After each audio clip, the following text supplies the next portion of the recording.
there, guys, gals, and non-binary pals, and welcome to the SPL Phase 1 Week 2. Of course, with a lot of fun action last week. It's Gore, it's Trelly, and of course, it's going to be a fantastic day of SMITE. Not just here, if you're wondering, you can actually tune in. POV streams for every single player that is in the studio is going to be live on their own Twitch channels. So if you're just itching to watch your favorite players, see what they're seeing, get that perspective up, make sure, first off, keep us open in the tab, but also make sure to watch them. There's also plenty of ways to watch maybe multiple at once and kind of get that visual, see what's going on from not just the top down, but from what the players see as well. And of course, what you might want to know at this point is the schedule for the week. What kind of games are you in store for? Well, I've got good news. Great ones is the answer to that question. Kings, Leviathans to start things up. The King versus the Kings. And this one's going to be a lot of fun. A lot of points, Trelly, that we're going to get into in a second here, talking about the Kings and the Leviathans matchup. Warriors versus Ferrymen is going to be a little bit later. Tomorrow, the triple header starting at 11. Dragons, Ravens, Leviathans, Gladiators, Kings, Hounds, and then back-to-back on Sunday with another triple header. Hounds, Glads, Warriors, Dragons, Ferrymen, Ravens to close out the week. And of course, all of that sandwiched by some of the SCC. If you're curious, though, one thing that's been going on this phase, a little different than how we've normally done it, not all 8 teams just playing against each other. They're split into 2 different divisions. Everybody in the Order division will play everyone else in the Order division twice. Same goes for the Chaos division. And then they will play an out-of-division match once. So the Kings, for example, are going to play the Leviathans here to start the day off. This is the only time that they're going to play this phase. This win is important for them. Will affect your own standings actually pretty heavily, as we learned last week. Getting those out-of-division wins, or in some cases those out-of-division losses, are definitely something that stacks up and something to be worried about. You can see here Leviathans, Gladiators, both 0-2. Meanwhile, on the other side, Ravens and Kings, 2-0. And when you look at the standings that are in the division, maybe that gets a little more confusing, but you got to remember, again, the cross-division matchups. That's why they're important. First seed from each division, 2 masters directly. Everybody else gets thrown into a bracket where they're going to have to fight for their lives. Seeded, etc., things like that. A lot of fun that's going to be happening there. Trelly, this is a day I think that really does have a lot of weight to it, and specifically this first matchup is one that's I think going to be very exciting to watch. The Kings, as we mentioned on Waiting Room, coming in, playing clean, looking good, doing it. The Leviathans on the other side, not that. Yeah. They're coming in, stumbling a little bit. Not at all what at least I personally expected. You look at the names on this composition, it feels like it should stack up. But growing pains, right? You're talking about Sheento playing with a jungler that he hasn't played with for 3 years, whereas on the other side, the Kings, the current reigning world champs, Jarcorrr, a back-to-back world champion, in 2 separate roles on top of that. It feels like they've done incredibly well. We even got Genetics playing chess last week, so you know that this team as a whole is feeling pretty damn confident in their capabilities. Yeah, I have to imagine so. We got to talk, as you said, in Waiting Room about this matchup, and the Camelot Kings, in my mind, they've got nothing to prove here. They can just sort of coast by and do what they've been doing for the past, I don't know. Coast is on a different team. Yeah, that guy's different. I'm talking about the Camelot Kings. They can just, stick to the playbook, right? Yeah. Because it's been proven. They've been on such a hot streak, I would say, even since coming off that World Championship, still playing a very clean brand of SMITE, as you would imagine. No one's slouching. I don't think they're. I think they still hold themselves to such a high standard, which is insane considering the fact that they can dial it back in theory, right? It's just phase 1. Yeah. You'd think most teams after winning a world championship would be able to just. And that's usually what we see. Yeah, that is usually what we see. The Camelot Kings are not that team. They are still playing at that extremely high level, and it's unfortunate for any team that's got to try and go up against that. I do want to say the no one slouching comment that you made, strictly metaphorical, not actual, right? Because I definitely saw some posture in there that maybe needs a good posture check. Well, they haven't started yet. Once we you're get right. into They're not in game. Yeah, once we get into gamer stance, they'll actually stand up straight, back straight, and then get ready for these making plays like this. But they're strategizing right now. They're allowed to lean back in their chairs. That's the moment. That's the only time you get to slouch a little bit. Definitely. There's your posture check for those of you at home. And you know what? While we're at a hydration check, get some water. It has been a treat watching this team play, and you watch actually these highlights right up against like the Ferryman, relatively high kill count game. The Kings have been also more than willing to play, and we had called it methodical, which is a nice term for slow, right? They don't care about kills. This is a team we have seen actually go down, I want to say 5 kills at one point, if not more. And Trelly, they were still up like 3,000 gold. That is the strength they have, is that they're not playing in this pull you out and brawl meta. They just play the map better. Yeah, I would argue the Camelot Kings do not fear at any point. We've talked to them in interviews, and it's just like, hey, what were you guys feeling when you went down a little bit? Like, oh no, we just knew we were better late game. We knew we were the better team. We have the better 5v5. We were always confident, and that is such a difficult thing. You can't teach that, right? It's just something you have to be confident in your group of 5 that, hey, despite the fact that we're down itemization-wise a little bit, once we get to squat up around a fire giant, that's when we're just going to be strong. And not every team can say that, because you see so many teams that if their game isn't going exactly the way they want to from start to finish, from the early game on, they sort of crumble around 20-25 minutes. The Camelot Kings do not do that. This is a team that last year stated they were in a slump in Phase 3. By the way, that slump, they were in 3rd place. They trade out their carry. They dropped Netroid at the time, picked up Jarcorrr. Since that trade, Trelly, they have lost 1 set of SMITE, and it was the semifinals at the kickoff to the Oni Warriors. So things still going relatively hot for the Kings. They're on a 2-0 streak here. But we got to sit down with Twig earlier this week and see how he feels about the matchup. With week 1 results, I honestly went in thinking we'd come in a little bit cold, maybe a little not used to the meta, a little slow startup. Maybe we'd win 1 of the 2 sets, but I'm really happy with our performance. We looked shaky game 2 against Dragons, but I think we've had really good macro play, which was another fear of mine, that maybe our macro play would fall off or get countered. I'm really happy with the 4-0 we got from this week. Since we're only playing Leviathans once, I think it does carry that extra weight, a bit like Dragons last week. It's almost like an ego thing. It's like, who did win this split? Because there's only one go at it. You can't win 1-1, you can't win 2-1. It's just one go. Whatever happens on that day, you might wake up and feel bad. You just gotta do what you can to win that one day, because that's kind of it sets the precedent for who the better team has been in the past. Our matchup against Leviathans is interesting. I haven't played against Adapting for something like, well, actually I played against him at Worlds, but apart from that, 3 years. He's been playing a ton of the game. He has a very unique play style. He's really, really good at 1v1s. He's really, really good at just being out-leveling you and taking 1v1s when he out-levels you. I think it will be a different Leviathans than with Panatom or Haddox, the 2 changes they made. fineokay, I think, adds a little unique dimension, kind of versatility from him. So it's going to be really interesting to see what they bring, because I think previously it was a 50-50 matchup, and I think it depends on what Adapting and fineokay can bring for whether who's going to win. First immediate takeaway, Trelly, that I got from that, it's really nice seeing Twig with a lightning bolt on the collar. Check that one. Just feels really good.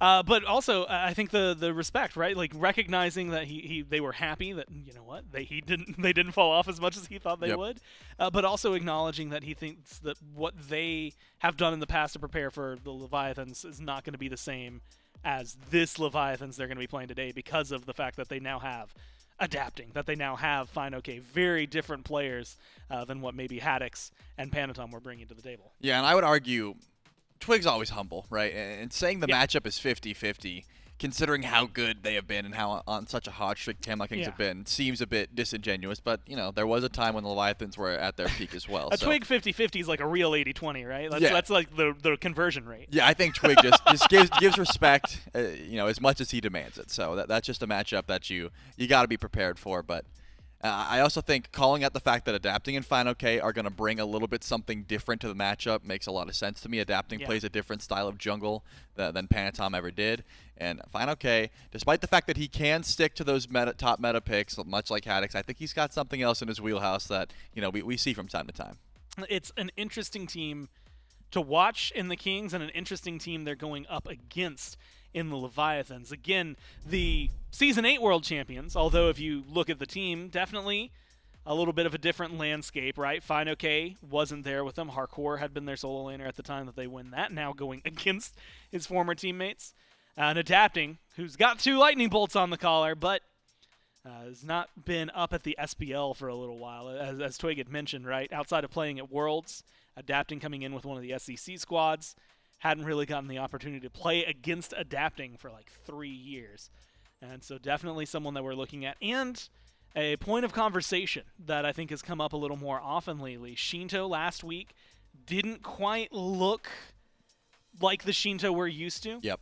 A lot more deaths than we're used to, maybe less ahead than we're used to. And so some of that conversation, obviously not playing in the studio, not being here, maybe affects some of that. But being with a new jungler, right?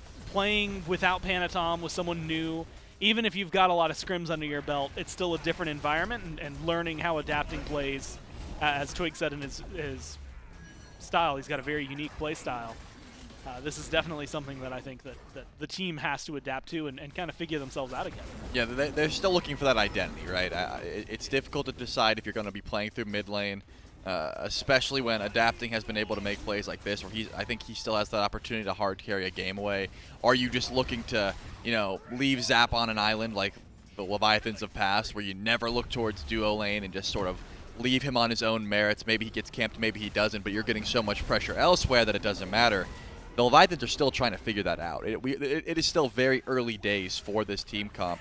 We have seen a lot of solo lane camping, which trying to play through fineokay I think is a completely viable strategy given the meta. If you are able to find some early leads, if you're able to get fineokay ahead, I think he does have the ability to make some clutch rotations early and really play through that early game, which, of course, when you're up against the Camelot Kings, stopping them early game isn't necessarily the best way to beat that team, right? I think you do need to win early because, of course, trying to out-team fight the Camelot Kings late game is not an easy task, especially from an even standpoint. Many teams have tried, not too many have succeeded. So the early lead is definitely going to be something important. But if you're taking it to the Kings, you need to be making sure 20-plus minutes, your team fights are rock solid. Which is funny because in the past, I think like towards the end of Season 7, definitely in Season 8, we were saying the same thing, but about the Leviathans, where it's like, hey, man, look, I don't get, you can have a 5,000 gold lead. If at 20 minutes your team is not in such a yes, you're winning this 95% of the time stance, that game is still a 50-50. It does not matter how far ahead. They were known for their late game team fight. They worked on the early game. Actually picking up Zapman at one point really did help turn things around for this team in terms of shot calling. And now the question, I think, is going to be whether or not they can still keep that up, keep up pace with the late game the Kings have. We'll find out in picks and bans for game number 1 how it all starts. Sometimes we've seen late game team fights. This is where it can be determined in some instances. The Kings will be first pick. And Charlie, it's also worth noting how much the bans will change. Not just with little updates throughout the game, but also with teams that you're playing up against. A little surprising / maybe unsurprising that immediately at the front is a Thor ban towards Adapting. Horus has definitely been on that list as well as of late. Tiamat and Baba Yaga, nothing too crazy as of yet. No, not yet. I think focusing out Adapting has been the strategy for most of these teams, at the very least, saying this Thor, you're never going to be able to play. I do think that Adapting has been, I'm not going to say crutching, but it seems like defaulting towards that Vamana pick when it's available. Sometimes it goes well, sometimes it doesn't, but it doesn't seem to me like, unless the matchup really calls for it, I still haven't seen the reason that Vamana is so highly prioritized, except it's hard to mess up.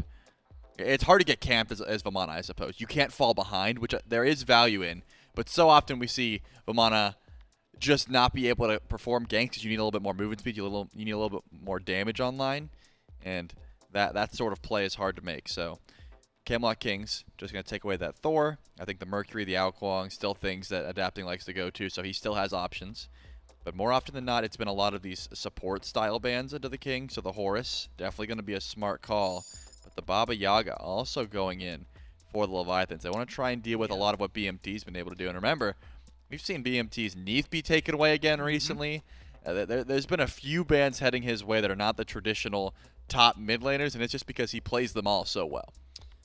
Now, one thing some of these teams have focused on in the past has been the Aphrodite. It seems like that's so far being ignored.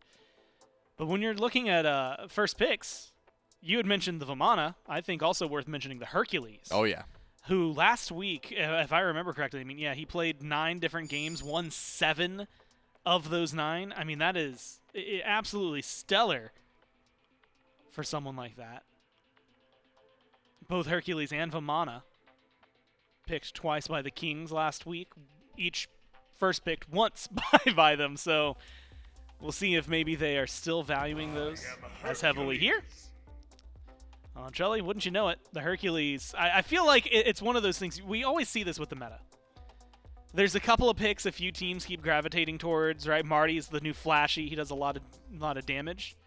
Hercules is the one that stands out to me. But I'm pretty sure Twitch just died. So. Yep, I'm thinking the Hercules could be a strong pick, and in this case, you have plenty of damage in that solo lane.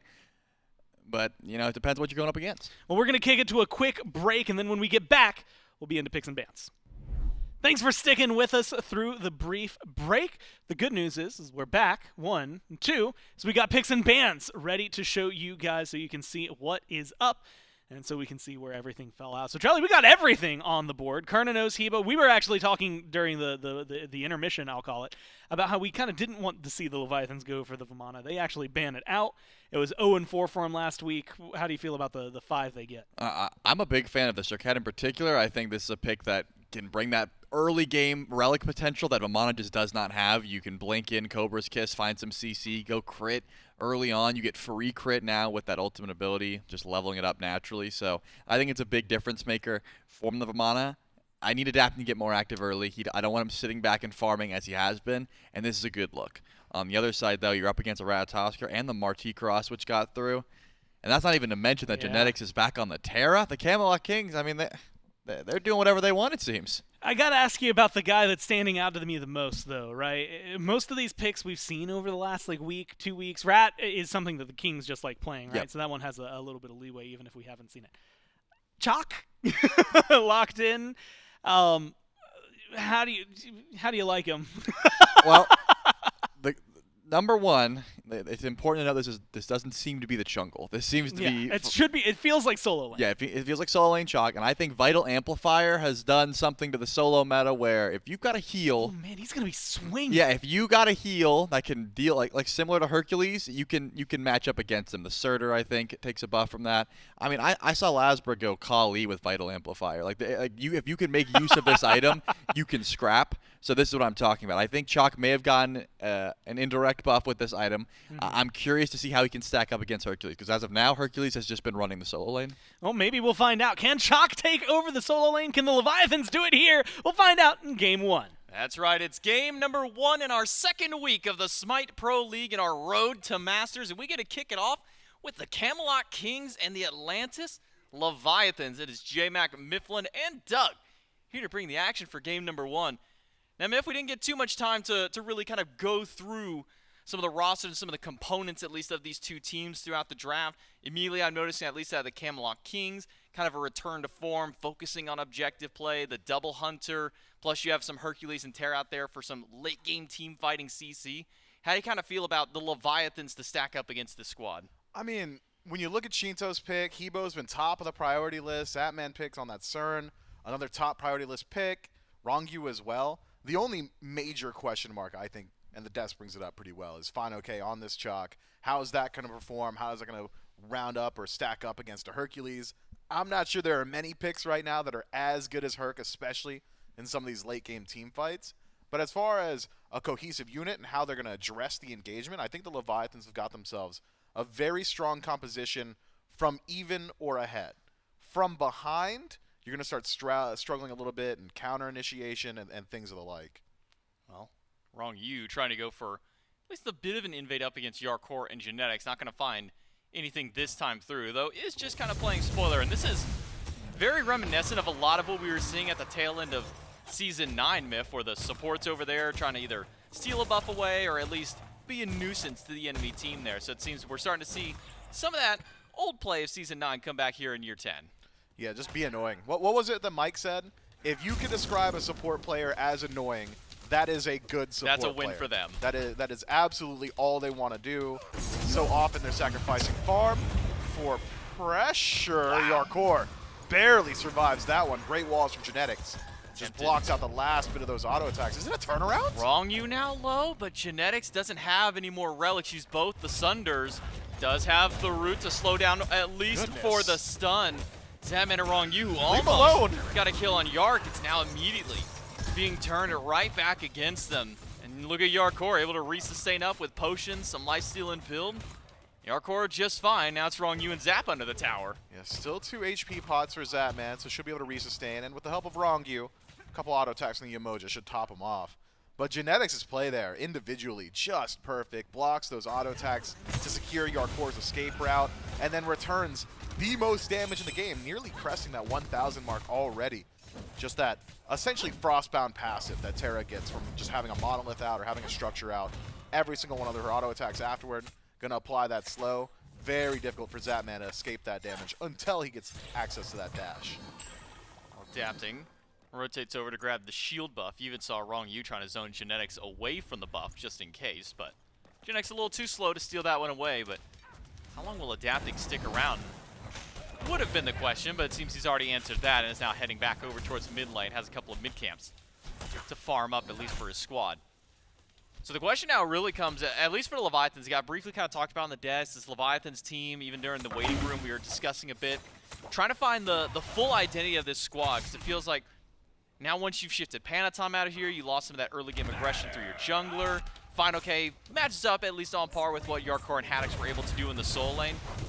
But it really just feels like the Leviathans haven't found that gas pedal for their compositions just yet. Yeah, I mean, now that they've got Sheento back and he's been practicing with the team a little bit more so, you got to think they'll find their form and funneling farm into the center of the map.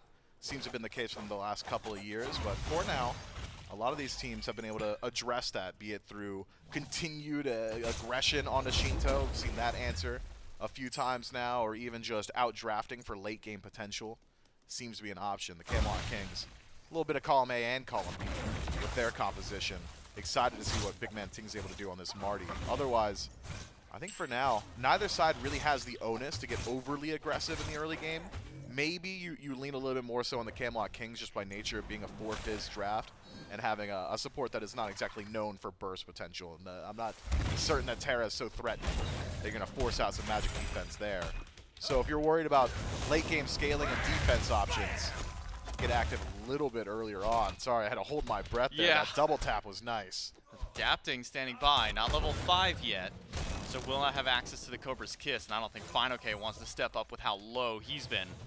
1-2-1 combo from Variety could be the knockout up against fineokay and putting Camelot Kings on the board early.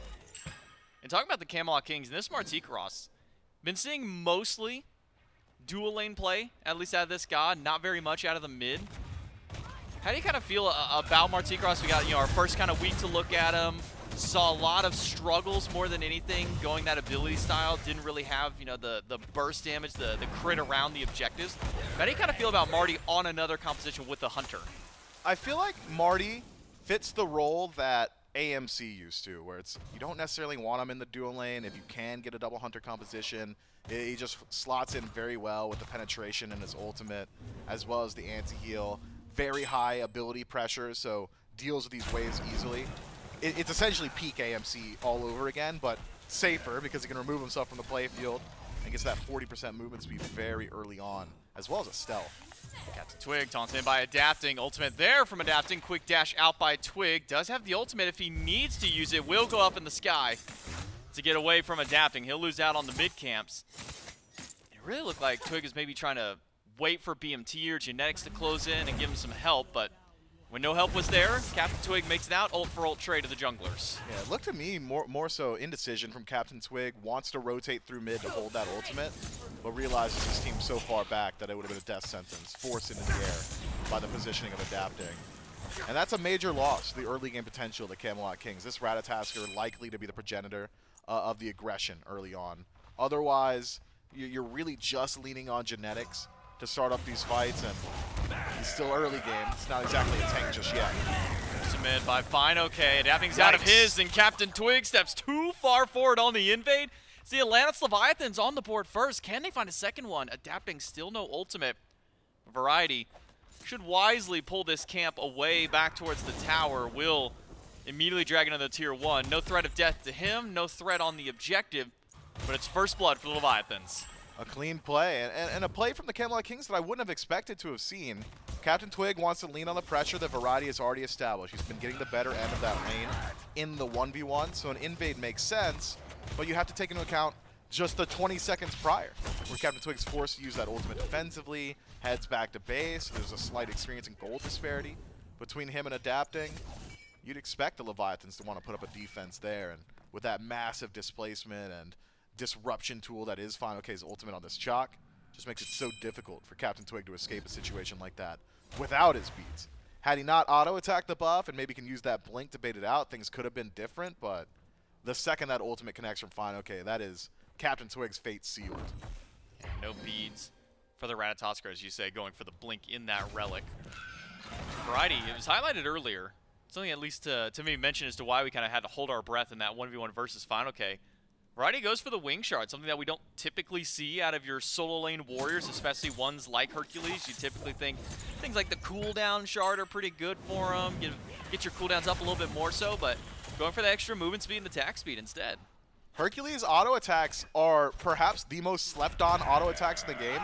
There's a reason everybody's building Golden Blade on this god, and there's a reason he's able to bully out so early on. It's just that pressure and that damage output. A bit crazy, and now with Wing Shard, a bit more crazy. Zapman dashes away from 2, walks back up to stand his ground at the tower because he's got backup from adapting in Ronngyu. Genetics on the way to see if we have an actual fight around the Scorpion. That gets dropped by the Leviathans, a quick retreat from them as well.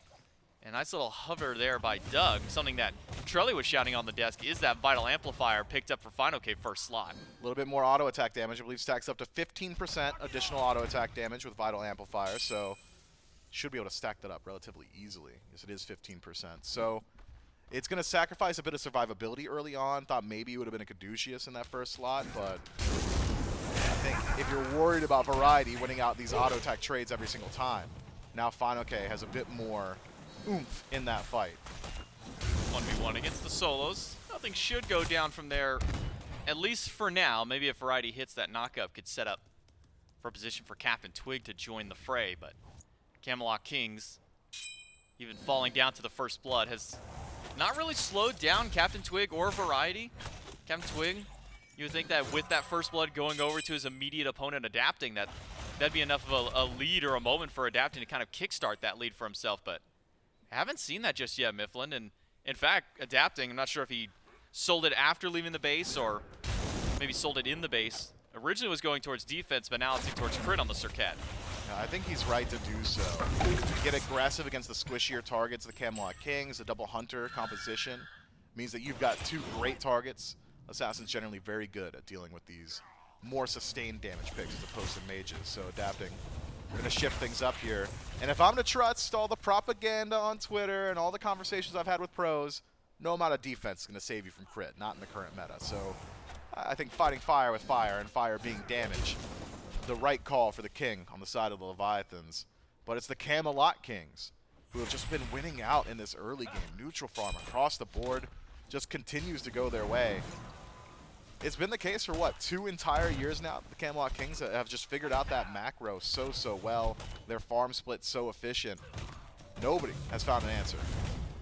And even talking with a couple members of the Kings in pre-game and post-game interviews, they've even admitted, said, hey, there's not as much on the map anymore. The obelisks aren't there. The greater scorpions have been removed, so there's less for us to do. So we're struggling a bit to find maybe that same level of macro that we saw in Season 9, but you could have fooled me with how well they've been able to farm up in every single one of their games. Despite falling for first blood, the Camelot Kings are the one with a 1,000 gold lead, so about a 1,500 swing that they've been able to make up against the Leviathans just in this neutral farm.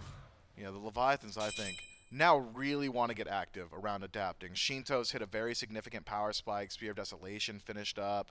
Ronngyu, a slight departure from the standard, but still gets a little bit of defense available and some more Omi thanks to that Breastplate of Valor. So the Leviathans certainly capable of bringing the fight to the Camelot Kings. It's just, where do you place that fight? So many of the key components of this Kings draft are incredibly safe. Do you want to lock down Twig in the jungle? He's going to jump up into a branch of Yggdrasil and just leave. Do you want to deal with BigManTingz out of mid? He's essentially got Valkyrie's Discretion. the Freya ultimate, the ability to just remove yourself, banish yourself from the playfield, and reposition, all the while dealing immense damage. Even Jarcorrr, to a certain extent, it's not really the same safety, but head up into the air, essentially an Aegis for yourself, or the ability to jump into a wall and immune anything from the Leviathans. I think for now, the Chaos side really racking their brain on where they want to bring that fight. All Pyromans are doing by the Kings. An attempt at the gold. Fury Genetics a little early on the wall clap immediately after, so Leviathans will make the trade of Pyro for Gold Fury. At the end of the day, the gold value of that goes in favor of the Leviathans, but now a Runic Bomb in pocket for the Camelot Kings to start this out. Genetics waiting for an opportunity on the backside of the tower to maybe get something started. With rotation from Variety, Sheento and adapting, they're forced to watch as their tier 1 tower crumbles. Yeah, that rotation for Variety, I think, the big difference maker there. The Kings likely willing to use the Runic Bomb had there been a defense from the Leviathans, but in a 3v4, fineokay electing to stick around in his own lane. There's no reason to put up a defense, and there's no reason to use the Runic Bomb if there isn't one. So the Camelot Kings hold their resource and take the structure nonetheless, opening up the map pretty significantly. I like to think the tier 1 tower in mid, probably the most valuable tier 1 in the game, makes it a little bit easier for you to rotate aggressively through the enemy jungle, and it makes it a bit more difficult for the Leviathans to find a bastion of safety should a fight go awry. Genetics able to at least trade out mid Harpies with adapting, so no vision, at least in that Fury pit next time around. Adapting's been spending a lot of time over on the dual lane, though, from the map. We saw a couple of attempted ganks over towards Variety, a little bit of fighting around blue buff, but primarily Adapting is spending time on the duo side of the map. Whether that be to maybe try and get Zapman ahead, maybe force the hand of CaptainTwig to be proactive somewhere else, but at least for Adapting, it has been able to help net the Leviathans that Gold Fury. It's unfortunate for them they had to trade a Pyromancer for it, but I think that, at least for the Camelot Kings, on the opposite end, is a trade that they're willing to take this early on in the game. So Mifflin, with the pacing of the game that's been established, or maybe lack thereof game really being played between these two squads, really feels like we're starting to push towards late game. Some damage done towards Sheento, return right back to CaptainTwig. How do these two teams kind of fare as we start pushing towards these 25, maybe even 30-minute team fights? You know, in an even state, and I would still equate the 1,000 some odd gold separating these two teams as an even state, I've still got confidence in the Leviathan's ability to start up a fight given the opportunity. It's going to come down to fineokay and Ronngyu in particular. Those two very good at disrupting that back line, maybe even forcing out some of those defensive resources I was talking about a little bit earlier for the Camelot Kings. But if the Kings are allowed to group up as 5, ease of execution on their initiation is just much higher. Genetics simply locks down entire jungle paths. Ooh, crit on CaptainTwig with the dash by adapting. That's a second kill now for the Leviathans, both of them on adapting with the Serqet. Starting to see a small lead, at least established in the jungle for Leviathans because of those picks. CaptainTwig falling a little bit behind in farm. Adapting trying to go back for Variety. Finds a couple of crits on that Deathbane, and that should be as good as dead on the Hercules. Adapting for as much time as he spent on the right side. Finally will pay off for him. 2 kills to the jungler. Who could have guessed that Deathbringer was all you needed on this Serqet to start really pumping out that damage?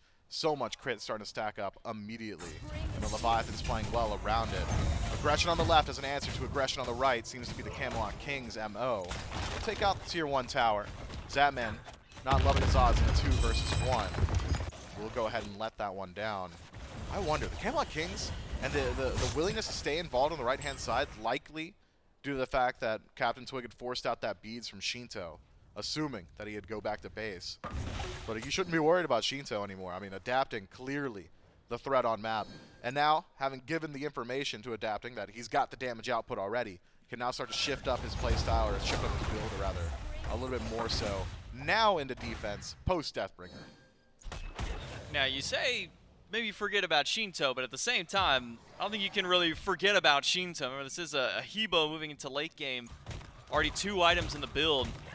At what point does it become too much of a problem, at least for the Camelot Kings? If you leave Sheento here to free farm, get him to level 20, 3-4 items, how easy is it for the Camelot Kings to get to that back line to try and deal with Sheento on this pick? I think a bit easier than some other Hebo players that we've seen out of mid. Likely because he's gone for beats, Aegis, he'll be playing a much more defensive style. Pyromancer taken by the Atlantis Leviathans this time. Not going to allow the trade to the Camelot Kings. Variety thinking about initiating, but won't be doing so. Instead, a rotation over towards the Primal Fury. Had Sheento elected to pick up Blink, then he's much higher threat level, right? It's the ability to just blink forward, water spout, go into that ultimate, remove someone from the map.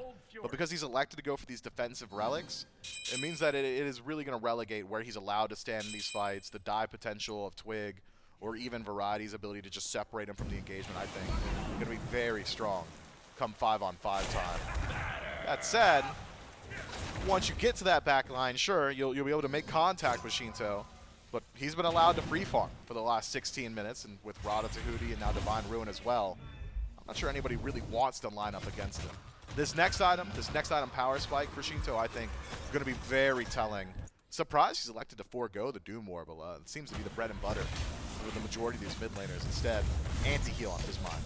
Now it's Genetics' turn to feel the wrath of adapting. Turn into a pig, dashes away, but a dash right through by Zapman. Now, the second member of the Leviathans to put a kill into his column. 4 on the board for the Leviathans. Camelot Kings losing out in the kill department, but does not seem to be a problem at all. Again, Sheento's beads forced by CaptainTwig. Just a quick walk up, shot of the acorns, and that will take him away. But as mentioned, Miff, Leviathans are finding kills, but the Camelot Kings are trading them out in objectives.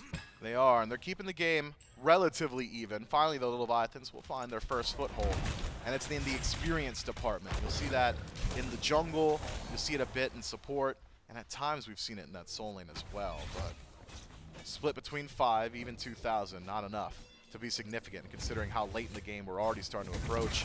You only hit level 20 once, and you're going to approach that pretty quickly for the majority of these carries.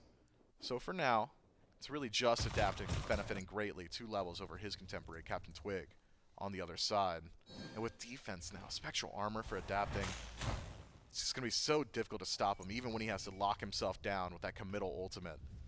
If not BMT and Jarcorrr looking at him at the same time, I'm not sure there's anybody that can really shut down this Serqet.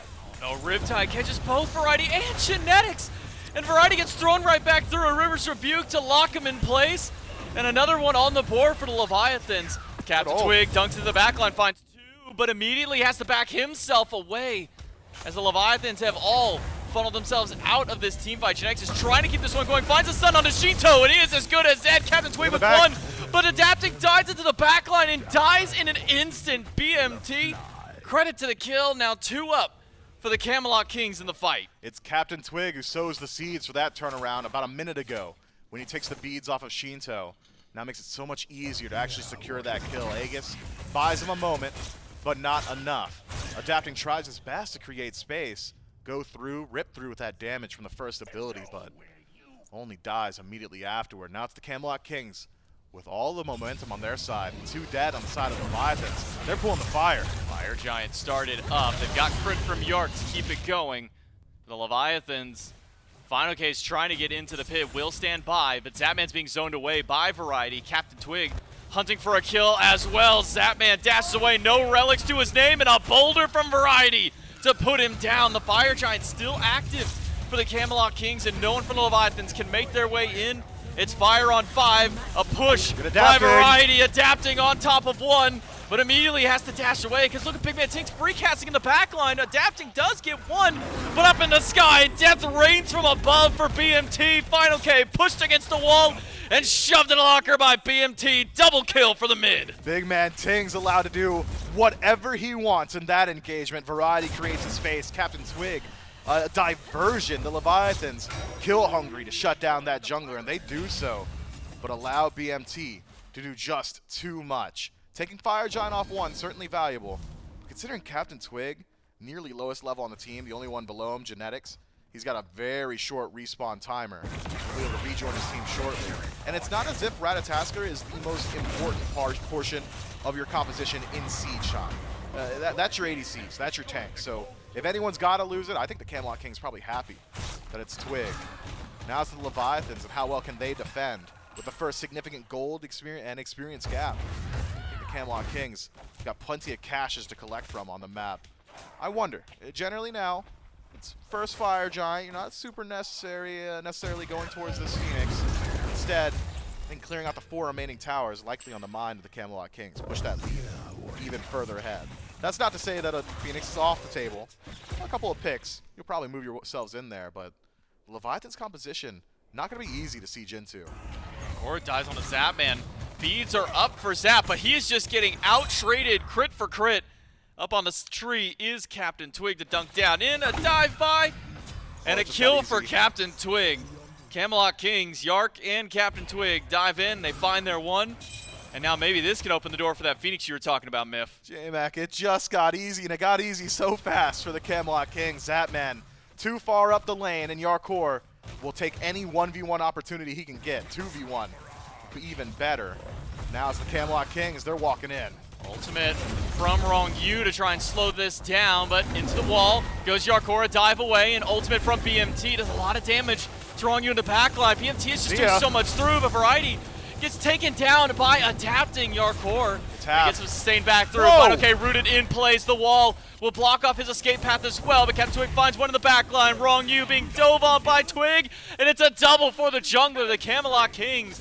They've taken their Phoenix. They've gotten a couple of picks, but they can't stick around much longer. It's the first day of the SPL weekend. It's the first set that we've seen from the SPL, J-Mac, and I've seen enough from Marty. This god is just doing too much. BigManTingz has gone unchecked, adapting, thought about looking at him, and lost over half his HP for his efforts. I mean, this is non-committal damage from the Marty that is just impossible to deal with. That man had both relics, so we'll be safe for now, but nobody's dealing with BMT. No one is dealing with Jarcorrr. The double hunter of the Camelot Kings have free reign on this map. A left side Phoenix tier 2 plus a tier 2 in mid. Still a couple of towers left, but Fire Giant finally removed from the waist of the Camelot Kings. And maybe that gives the Leviathans a bit of breathing room. But Miff, with a Phoenix down on the opposite side of the map, do you think the Leviathans are even in a position to maybe step up to this next Fire Giant? I'm thinking that siege defense went so poorly that the Leviathans have to think to themselves, the Camelot Kings with another opportunity likely just close out this game. So push out those waves as well as you can, and then have the Leviathans threaten Fire Giant steal. A double ADC draft, very good at burning objectives, not very good at securing them. If Sheento can just get in there with a crushing wave, or even fineokay hovering nearby was nearly enough on the last Fire Giant to threaten the Camelot Kings off of it. I'm not sure that leaning back and allowing the Kings to take the largest neutral objective is really the best play for him, but that's the play the Leviathans have elected for. Zapman still on the left, as is the rest of the Leviathan core. It's only fineokay nearby. This one should be free. fineokay not even going to bat an eye towards the Fire Giant instead. Just right back to the farming and trying to reestablish some pressure on the map for Leviathans. Camelot Kings get fire on all 5 and now continue their second siege. All that was standing was towers on the right side of the map in that solo lane. The tier 1, which was just standing on a last couple of bricks, will be knocked down. One more tower standing between the Camelot Kings and another Phoenix. And with Zapman and Sheento on the opposite side of the map, I would have thought for a moment we see the Kings trying to rush a Phoenix, but instead they're going to lose out on their tower. Variety shows up, sunders Sheento. But nobody else really for the Kings around. It'll just be a full retreat from the Leviathans. I don't think the Kings realized how many were stacked up on that left side. Had Jarcorrr used that ultimate a bit sooner, I think we would be talking about a Kings right side siege. Instead, it's Twig caught in the jungle, just tanking enough to survive. Even the dot damage should not be enough. If Variety can stop some backs here, this could be a Phoenix. CaptainTwig to stop fineokay. Variety is going to chase the other 3 around. Only Ronngyu and Sheento made it back. But Ronngyu is just enough of a threat with that River's Rebuke to keep the Camelot Kings at bay. So no right side Phoenix, left side lane at least pushed out to at the halfway point. So the Leviathans have some time before that Phoenix comes back up. But Miff and the Kings still with a minute and a half on this Fire Giant buff. Fury on the map. Do you expect maybe we'll see another attempt at a Phoenix push, or do you think that's very pick dependent on the Kings? I think it is a bit pick dependent. They've used a lot of their time. Even if they were to beeline for that left side bird, they'd only have about 45 seconds, I believe, to play with the Fire Giant buff. So finding someone in the jungle, I think, primary on the mind of the Camelot Kings. 2 stacked in mid. Genetics and BMT should have seen adapting there. Variety locks eyes as well. Look at all this space created by genetics. Ronngyu taking a lot of damage. He loses his ultimate or his life. That could be it. The Riptide got caught off by the wall. Fortunate for Ronngyu, able to walk out. But it's a 5 stack by the Kings at the Phoenix. CaptainTwig off to the side. No ultimate available just yet. It'll let Phoenix respawning with a massive fire wave in. CaptainTwig blinks in to start the Phoenix. Doesn't get anything there. Instead, it's a boulder in the mid lane from Variety. Left Bird still stands. One more minion wave on the way. I'm not sure if CaptainTwig alone has pressure to take it out. As Adapting goes in, drops the ultimate on CaptainTwig, gets the beads back through. Adapting needs a couple of crits on his Deathbane, gets a few that he needs, especially the in-hand Twig to the sky. Whoa. And he is out, but it's a breakout fight on the right side of the map now. As the Phoenix goes down, Variety finds a push on a fineokay, but it's right into the bird, pulls him right back in. One more auto from BMT. Sends fineokay into the grayscale. Sheento crushing wave away, but picked up by Variety. Fast beads and an Aegis to get away from the damage of BigManTingz. The Camelot Kings have expended a lot to try and find a kill. Not sure they have enough to go for the Titan. First beads for BigManTingz as he hides in the bush. Stealth not going to help out here. Finally falls down. But on the left side, it's a bird. Sheento pulled in and removed. Variety is doing so much work in the backline. Pickup after pickup, push after push. Variety has put members of the Leviathans out of position and set up for the Kings. But even with all of that, it's not enough to go for the Titan. But does open up the door now that the Kings have taken all 3 Phoenixes in that last swing. I mean, that's tough, right? CaptainTwig maybe doesn't grab the bird on left side, but forces a rotation for both Adapting and Sheento. It makes it simple for the Camelot Kings to siege that mid Phoenix. From there, Adapting full dedicates his time to try and kill CaptainTwig, but too elusive on this Ratatoskr, able to make his way to the air. Without Adapting in the fight, it seems like the Leviathans are really struggling to secure their kills. It's almost as if Adapting's ultimate is the only thing that is able to secure kills now for the Leviathans. So, the Camelot Kings is able to take the right side bird in trade. Some phenomenal pulls from Variety. I say some, and I'm doing them some discredit there. That was 4, maybe 5 back-to-back pulls on targets that were easily shredded by the double ADC core of the Camelot Kings. The Leviathans, I think now, even more so than last time, have to realize that they cannot give up this Fire Giant. Previously, it would have been a bit easier to defend. Now, without any of your Phoenixes, even more difficult, but a difficult decision is exactly what the Camelot Kings were trying to pose to the Leviathans. This time, the Chaos side showing some presence around the fire. Adapting, standing by. Variety spots him out. But as you say, it's not a very long timer for Leviathans around fire. Somebody's going to have to go back and defend. fineokay does have teleport, but it's not upgraded just yet. It's going to be a long trek back for fineokay to rejoin one of the fights. Variety to the back line. Sunder by genetics to start the fight. Sheento, half HP gone. What hit him? In an instant. It's got to be this damage from Marty, and maybe a push from Variety to get another set of relics away. Zapman's beads gone. Genetics barreling through. Jarcorrr to the backline to try and start things out. Zapman uses the Aegis, but it only delays the inevitable through. River's Rebuke will not save his life. BMT grabs 1 kill. Ronngyu and fineokay, the frontliners, now being chased out. A slow by Ronngyu. He'll separate himself, but it's only going to lead to his doom. Double kill for Jarcorrr as genetics zones away Fino and Sheento. Only 2 standing. Sheento, access to the ultimate, relics up in a little under 10 seconds with the Titan already weak. Sheento's got ultimate. A lot of imps could go through, but he won't even get a chance. CaptainTwig gets the stun.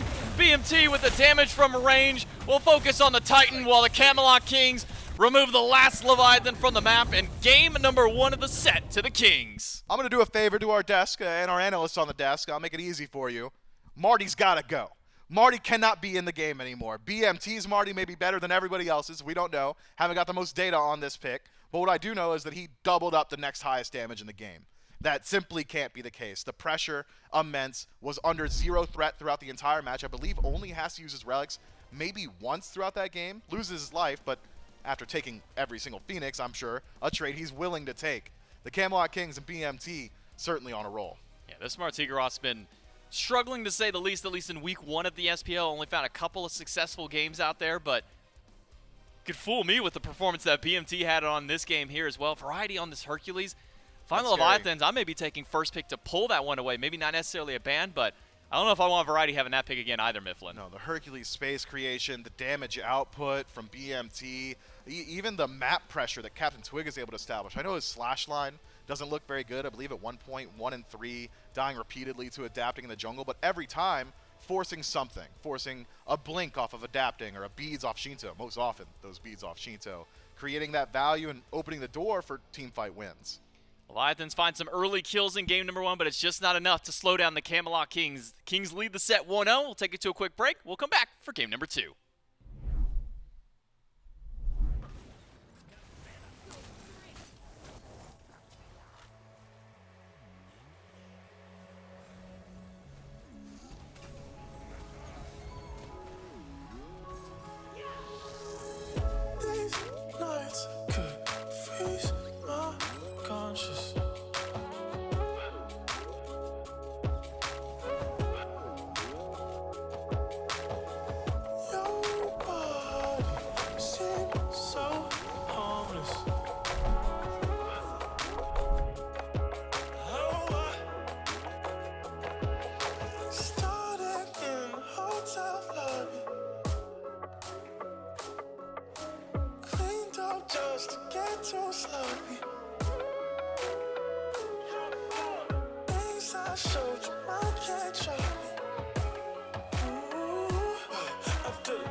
Well, the Kings take a 1-0 lead this time around. And Trelly, I think me and you are going to be diving into the mini Martys of mid, which really it's just the one. But it sounded cool, so I wanted to say that. Of course, for those of you at home, I've got two things for you up at the top before we dive into what happened in that game. First is that if you were tuning into the POV streams, we know that there were a couple of issues in the last game, should be fixed going into game number 2, so make sure that you're tuning in for those as we move on with this set and through the rest of the day. And the other half of it is that you're probably sitting at home thinking, man, I wish I had a really cool jersey or t-shirt like the Kings or the Leviathans, or insert your favorite player name here is wearing. And I've got good news for you. And that's that you can have exactly that by going to shop.smiteproleague.com, shop.hi-rezstudios.com/SPL. Either of those are going to take you to the same place. They're going to give you the opportunity to get some incredible merchandise brought to you here by our partners over at Skulls. I know, because I'm recalling all the things I own that is Skulls made. The shirts are incredibly comfortable. The baseball jersey I have is maybe one of my favorite things that I've bought Smite-related merchandise. The jerseys feel amazing, look amazing as well. And, of course, those hoodies. I am still absolutely floored with how good and how clean they look. So make sure you go to shop.hi-rezstudios.com/SPL or shop.smiteproleague.com. Both of them will take you to the place you need to be to get the merchandise so you can look as good as the pros do out there on the battlegrounds. Speaking of looking good on the battlegrounds, though, Trelly, first off, you're here, so another example Appreciate of that. just looking good. But also, Martichoras, the mid lane menace. Yeah, so let's rewind to before that game. Okay. Marty has 8 games played last week. Right. He wins 2 of them. The 6 that he loses were when he was first picked. The 2 that he wins later on in the draft. I believe all 8 of them were in the top 3, though, so it was still up highly prioritized. Right. Most of them thrown into the duo lane. A lot of damage, but didn't win a lot. BMT takes it mid, and now I'm questioning everything that I know about Marty. I got to be honest with you. I played him mid lane recently as well, and I think it's the benefit of he has incredible damage, right? I think BMT showcases that quite well. He shows how much you can do on this mid lane Martichoras, but the issue is if you have him in duo lane, you're missing that crit damage. You're missing that extra damage towards objectives, whereas if you put him in mid like this, the Camelot Kings had plenty of objective damage. And again, they did get sort of blown out early game. I think the Twig was having a rough time adapting on this Serqet. Got off to a great start, just sort of trying to bully him out. But what did we say? If you're not beating the Camelot Kings by a wide margin when it comes to late game, it's simply not going to matter. Yep. Once again, this is a forgettable performance from Sheento. I think it just seems to be like the Martichoras was a little bit too much. It was 0-5 when the highlights for the Kings started. Yep. They were down like 600 gold. That's the reason that we talk about the Kings late game so much. Their macro play is just different, and then their group up towards the end, this team fight, as we mentioned, very clean. A lot of damage that comes down from BMT. I'm excited to see the post-game stats, specifically to look at his numbers. Oh, 32,000. And if you're doing quick maths, you'll know Variety just a little over half of that, right? 17k, so that would double up to 34. So he's able to keep up pace. The 16.8k from fineokay and the 17k from adapting, being able to match that. But those are the highest. It is over 10,000. I mean, what is that? That's 15,000 higher than the next highest player in the game. So a lot of good damage coming down from Marty, and a lot of it in mid. And I think what we've been seeing, and that conversation me and you were having a lot last week, was the issue was if you lock in the Marty, you're going for the ability damage. Right. You're not really going for the crit. If you lock in the Marty and like Chernobog, then you've got the guy to do the crit and the guy to do the ability, and it seemed to work out pretty well for the Kings here. We'll see what kind of landscape we're looking at in picks and bans for game number 2. Specifically, do you ban Martichoras after having a game like that, or do you let him through, knowing I think the Leviathans played a fair amount of him as well? They certainly could. I don't think that's a pick that needs to be taken away because, unfortunately, BigManTingz can do that on a lot of different picks, as we've seen. He likes playing the Hunters mid whenever possible, but he also just has such a deep god pool. So if the Leviathans feel like it was just such a threat, they could try and take it, but it wasn't something that the Kings wanted to prioritize, right? They grabbed the Hercules. So if the Leviathans want to, they could give up the Hercules again, which I think Variety still had a fantastic performance on. And then they could try to take the Marty here in the top 2. That is still a completely viable strategy. It really just depends on how much the Kings value that Hercules or the Martichoras that we just got to witness. I mean, for my money, I'd probably just throw Variety back onto the Herc. Yeah, but same. They still do have that ability. And it looks like, giving BMT's performance, they said, hey, we're going to change it up. We're going to put a little bit more prioritization towards that Martichoras, and that's going to be an easy first lock. And again, from first pick, win first pick, this god has not won any games yet. Yeah. All the games that he's won have been in the top 6, top 3 for one of these teams. One of those was the Leviathans last week, I believe, picking it, I want to say in their top 2. We'll see if the Kings can maybe fight against the numbers there. The Hercules, however, has been doing very well, regardless of where he is. 9 games played. I guess now we can round that up to 10 games played, 8 wins, so an 80% win rate here in the SPL so far. And the Horus, who we typically see banned out, and this time actually replaced with a Terra down towards the bottom. We've been seeing Horus bans constantly over the last week. Finally gets locked in alongside that Herc. Yeah, and I always love the Horus. I think this is a very highly contested pick because it can play multiple roles, but also just brings so much to the table. Movement-wise, healing-wise, it's just a very strong god. Vamana for the Camelot Kings. That is just a little bit of a surprise here. I think it's probably going over towards the jungle. Variety certainly could go for it, but more often than not, it is played in the jungle for that reason. So I'm going to assume that CaptainTwig will be taking that, but we can still hold on to the ambiguity of the pick as the bans come through. But the question then becomes, what can the Leviathans do? I still think, if you're feeling confident enough, the AMC, the double hunter composition for the Leviathans could still be something they could go towards. Again, the Hebo's taken away, so not like Sheento has the opportunity to reprise that pick. But so far, you already got the Shred with Horus. Adding it on top and trying to deal with the double hunter composition the Kings have is always going to be a decent opportunity. I think that you got to try and match some of that late game damage, because getting ahead early does not seem to be a problem here for the Leviathans. It's that late game team fight they have to try and match. So last game, one of the last bans, actually the 6th ban in the game, 3rd from the Leviathans, was the Ishtar. Yep. And I feel like towards the end of last year, and at the very beginning of this year, Ishtar, then Cernunnos, then skip a few, all of a sudden that's where everybody else is, right in the dregs. Yep. Ishtar banned out in game 1. Cernunnos valued by the Kings over that, and with the Chernobog locked in, I'm going to assume maybe valued by the Leviathans higher than that. Do you feel like Ishtar is just not fitting this meta as well as she used to, or are these other picks, specifically like Kern, is he just stronger now? In my opinion, since you're not looking to 1v1 more often than not, how many of these ADCs are just playing a sit underneath the tower and farm type of game? It doesn't matter what ADC you pick, honestly. You're picking for the team fight, right? Your lane phase almost doesn't matter. Unless it's like Artemis, who I would argue is on the weaker end of that lane phase. It doesn't seem to matter. These ADCs are just picking what they want. So Cernunnos, I still think is valued a little bit higher than the Ishtar, just because that team fight phase is so insane. Your passive with the glaive auto attacks helps with buff clear so much. And also towards these objectives, you're just going to be shredding a little bit faster.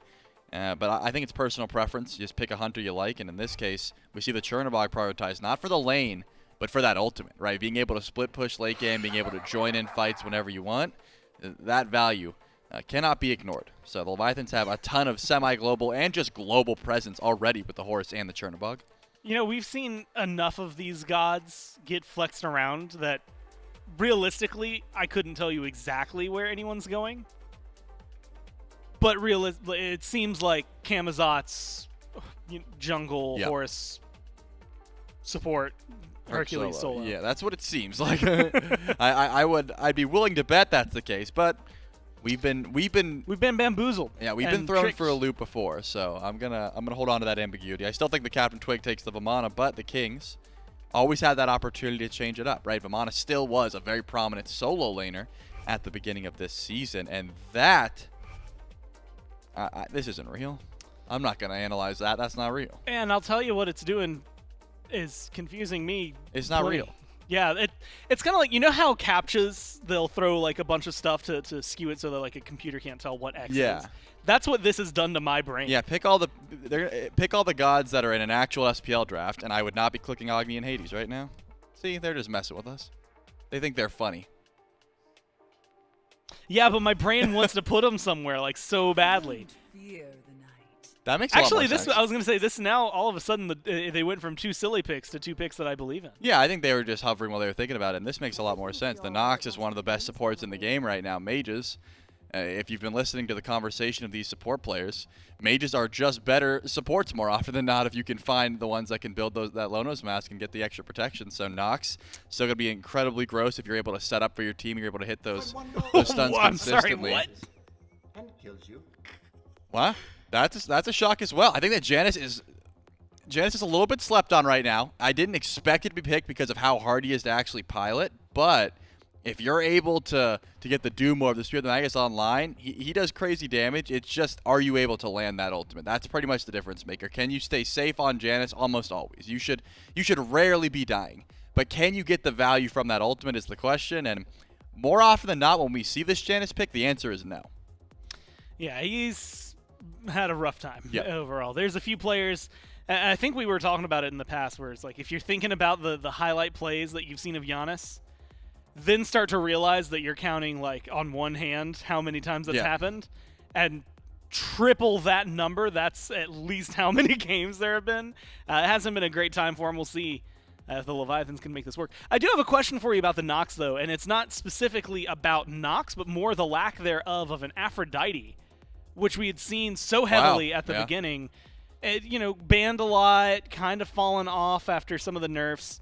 But if you're looking for a mage support, do you personally like the Nox more than the Afro, or do you think they just bring different things altogether? In my opinion, unless you're the most just insane Afro player in existence, I think she's a bit of new bait. She's very strong still if you can get to a hard carry. If you're not kissing a hard carry, you lose a ton of the value that the Afro support brings, whereas Nox is just incredible setup for your team.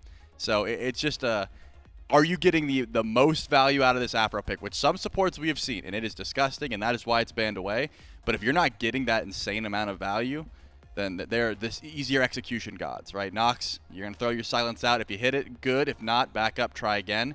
If you waste your Afro ult, you've lost a lot of the value of that pick. Yeah, it's something I'm kind of surprised to maybe see, but like you said, could also just be, and maybe this is calling me out the most, noob bait, right? Where it's just like, oh, I don't know, maybe it deserves to be there. Still pretty high up, in the pick ban percentage, a lot of bans last week. I don't know if I necessarily mind it disappearing, though. Nox has been on the rise, as you had mentioned, and has won quite a few of those games, specifically there for the Warriors. It feels like an aggressive draft, but one that scales well into team fights for the Kings. Yep. And so the potential to close this set out 2-0 is there. The question is just whether or not they can push themselves to the limit. It's been a rough start for the Leviathans this phase. We'll see if they can turn things around here in game number 2. Can they push the Kings to 3? Let's find out with J-Mac and Mifflin. The Camelot Kings are 1 game away from keeping up their undefeated streak here in the official phase in the road to Masters. They've got to go through the Leviathans and a little bit of newness with their draft, Mifflin. Janus, something that we haven't gotten to see very often over the course of, let's just say, SPL history as a whole. Not a very common pick that we see amongst mid laners. But maybe a little bit of a rise up. Remember, a little bit of adjustment with Janus coming to this 10.4, now getting percent pen just for ranking up his ultimate, similar to Serqet with the crit.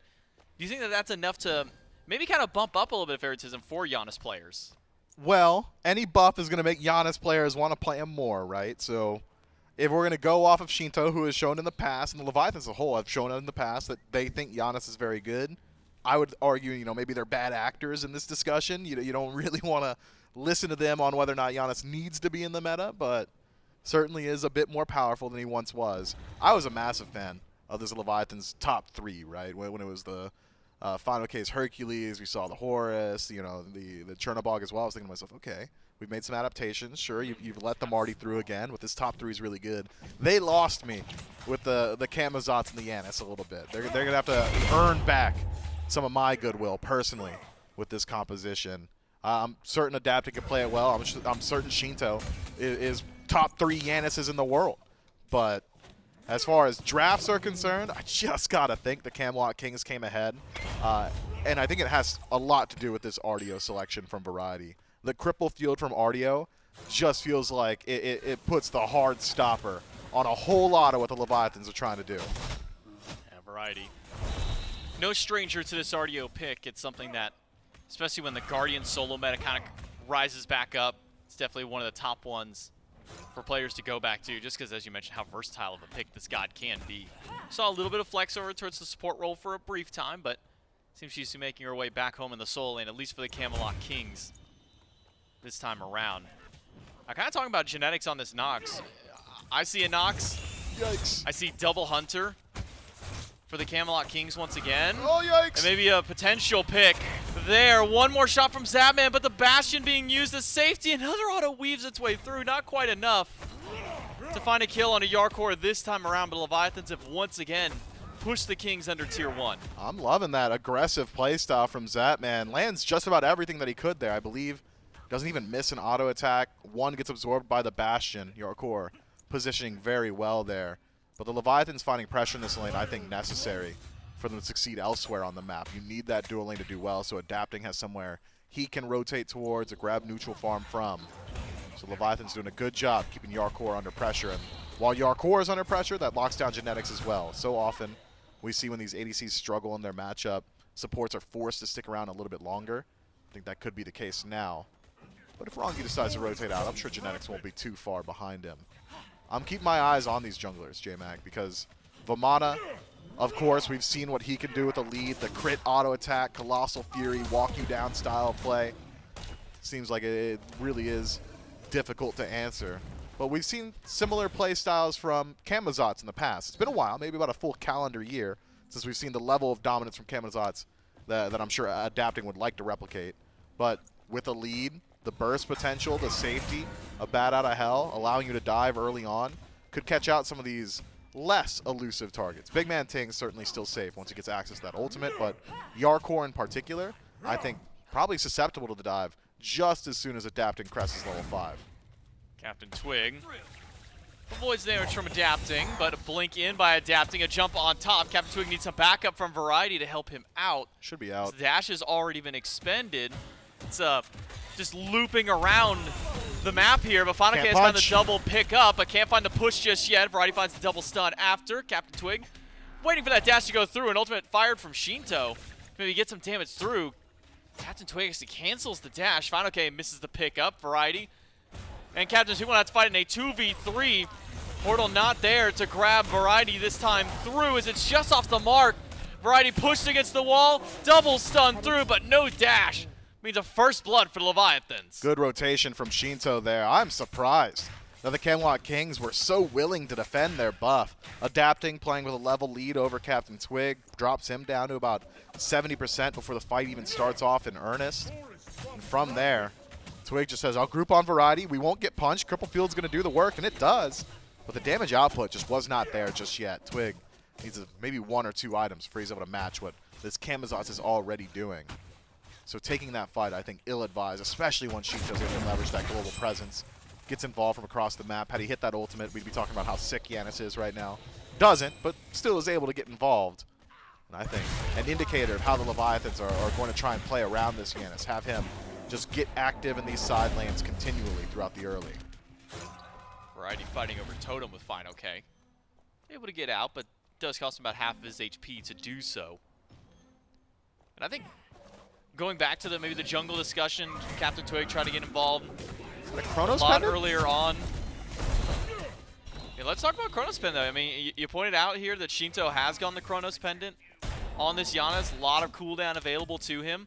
Do you think that maybe the buff that came to Janus, getting that free pendant ultimate, maybe kind of frees up his build a bit more? I suppose so, but you still want at least a bit of flat pen early on. If you're looking towards CDR, it feels like Spear of Desolation is just about untouchable as far as that is concerned, but I think you're right. Sheento just going to lean on the penetration available in kit, at least throughout the early game. Wouldn't be surprised if he decides for a Spear of Desolation in the next slot. This is going to give you that ultimate very often on this Janus. It's already back up, can get involved anywhere. fineokay jumped on by CaptainTwig, and knockup is good. fineokay doesn't have the resources to get out of here. It is just a slam down from the Camelot Kings to answer back on the 1-to-1. And now dive in by Ronngyu on the left side of the map to try and find Jarcorrr. Beads gone. Well, they're diving. Ronngyu still diving through. They've got 3 standing by. Arut is good, but not good enough. Adapting, able to get 1. Takes a lot of damage from the tower, but the follow-up's not there from the Kings just yet. Unless Adapting sticks around maybe too long. BMT and Genetics are both on the way, but they split up their pathing, and Adapting is able to walk out. Yeah, BMT is not here, so even with Shadow Lock through the wall, won't get anything off of Adapting. I think Genetics probably just hoping that Adapting concerned enough that he would have used that Bat Out of Hell defensively, but the King is no stranger to empty threats. Been playing the Battleground of the Gods for a good long while. You're going to have to actually bring some damage to force out his utility. And that's exactly what I was calling for earlier. Diving onto Jarcorrr, I think, the easiest to execute for the Leviathans. He's not exactly the safest on this Cern. And now without beads for 2 minutes, I'd like to see a repeat performance. Rotate back through, keep him down, allow Zapman a lead, and he'll be able to utilize his own global presence to get active elsewhere on the map. There's one thing that at least we were talking at the very end of game number 1, leading into picks and bans, some changes that got made. Leviathan still at the Martichoras through. That goes over to BMT again. That was maybe a strike against there, but do end up taking the Hercules in trade there and removing Jarcorrr from that Chernobog, something we didn't even get much of a chance to discuss at kind of the end of the game. The desk kind of brings it up. Being able to get a little bit of global presence away from the Camelot Kings. They were running that double global. Remember, the Chernobog Ratatoskr game 1 was able to run down Zapman. At least towards that mid-late game, able to find that pick to open up the Phoenix. So maybe a good on the Leviathans from being able to remove a couple of threats from the Kings. Yeah, I think the Leviathans are really looking to establish pace here in Game 2. It's been a fast start, a little bit more aggressive. I mean, a similar amount of picks, but the nature of the picks, I think, very different from the Leviathans. It's invade attempts or tower dives as opposed to Adapting, essentially doing it on his own on that Serqet pick, finding CaptainTwig in the jungle. So now the Leviathans need to play with that confidence, establish that lead, and transition it elsewhere, because if the game fizzles and if it slows down, we know who's going to pull ahead. If the Camelot Kings are on map and nothing's happening, the Kings are going to start to slowly right the ship. CaptainTwig tries to step up to stop the shield buff, but that still does go. Oh no, he does go his way. He's able to steal that one out into the 1v2. Can now back away and try and reestablish some farm for his squad. Only down a few hundred gold and experience across the board because of that. But BMT, again, unchecked on this Martichoras. So maybe the question is that I can pose to you, Mifflin. You talk about trying to keep Jarcorrr down over on this selection on the Cernunnos, make sure that he can't get the farm that he wants. But how do you address BMT once the late game starts rolling around? You got to bring dive, and you got to be able to stick around as long as he's in the air, right? So I think Adapting, probably going to be the smartest answer. The Camazotz uniquely suited at dealing with Martichoras. Maybe fineokay. Let's stick around a bit longer there instead. Just utilize that blue buff to rotate through the tower. If Adapting can go through, connect Screech, Vampiric Bats, a couple auto attacks, that should be enough to threaten BigManTingz into the air. Answer it by going to the air yourself. Bat Out of Hell essentially removes you from the playfield for the exact same amount of time. You're not concerned about that return damage from the death from above. And from there, potentially, could try and finish off that kill. Otherwise, there's a whole lot of global presence on the side of the Leviathans, so BigManTingz is forced to retreat. I don't think he's going to get very far. Not if Horus is nearby. Not if Sheento has got that ultimate. Another dive to fineokay. Cripple field to lock him down. The Janus ult and Zapman are here. Variety credits a one pick. Sheento tries to The get whiff! Variety, but the He dash whiffed! misses. Adapting is there to pick up the slack and make it a 1-for-1 on the solos. CaptainTwig drops out of the Colossal Fury. 1-for-1 trade on the right side of the map. Ronngyu has to stay over on this left side, hold out on the wave, but rotation through from the Leviathans to keep pace going. I mean, that is a massive commitment from the Leviathans. Was that 4 people making an appearance over towards that soul lane? What's the answer? What's the standard answer? It's generally that Gold Fury. Ronngyu, though, nearby. And Sheento, so mobile, are already making his way towards the left side of the map. So if there was an opportunity to look towards the gold, lost now for the Camelot Kings. The Leviathans able to right the ship on the right-hand side. I thought that was an easy escape for Variety. Fortunately for the Leviathans, adapting nearby, able to secure it. Oh, as you were calling for Sheento, Spear of Desolation does get picked up after grabbing that Chronos Pendant. So a lot of CDR now for this Janus between those two items alone. Not even going for Sands of Time, which is the usual star, but I gotta imagine if you're going Sands of Time, probably don't want to go with the Chronos Pendant immediately afterwards. So I wonder how the rest of Sheento's build progresses. Typically with the mages, we've been seeing a lot of double flat pen. You get a Rod of Tahuti, maybe a Doomorb thrown in there. But so far, only seeing that flat pen. Maybe any ideas where Sheento could kind of curve his build towards?